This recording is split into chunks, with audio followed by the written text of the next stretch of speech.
तटकरे आणि प्रफुल्ल पटेल यांना पार्थ पवारांची तक्रार घेऊन जावं लागतं? मला माहित नाही. अशी परिस्थिती आहे सध्या. हो, मग आता प्रफुल्ल पटेल तटकरे यांच्या त्यांना- समर्थकांना दिल्लीतल्या कार्यालयात येण्यापासून बंदी घातली जाते. ही त्यांच्या कर्माची फळ आहे. अजित पवार असतानाही किंवा हे शिंदे आणि अजित पवार हे कधीच पक्ष नव्हते.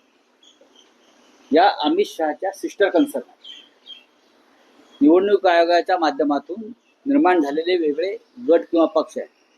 मूळ पक्ष हा शरद पवारांचा आहे, मूळ पक्ष हा माननीय उद्धव ठाकरे साहेबांचा आहे.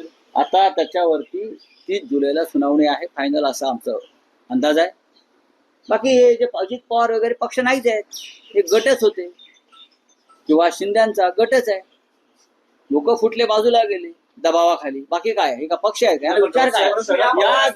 या दोन पक्षाला एक भूमिका आणि विचारधारा असते. या दोन पक्षाकडे आहे का?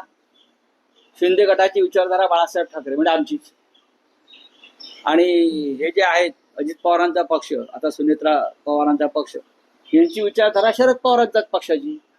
नाही, पण राऊत साहेब, शरद पवारांकडेच तटकरे आणि प्रफुल्ल पटेल यांना पार्थ पवारांची तक्रार घेऊन जावं लागतं. मला माहित नाही. अशी परिस्थिती आहे सध्या. हो, मग आता प्रफुल्ल पटेल तटकरे यांच्या समर्थकांना दिल्लीतल्या कार्यालयात येण्यापासून बंदी घातली जाते. ही त्यांच्या कर्माची फळ आहे.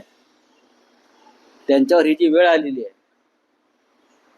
मी वारंवार म्हटलं की अजित आणि शरद पवार साहेबांचे म्हणणं होतं की अजित पवारचं डोकं फिरवण्यात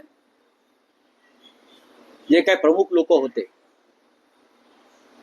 त्यात धनंजय मुंडे असतील, प्रफुल्ल पटेल सारखे लोक होते, ही त्यांच्या कर्माची फळं भोगतायत.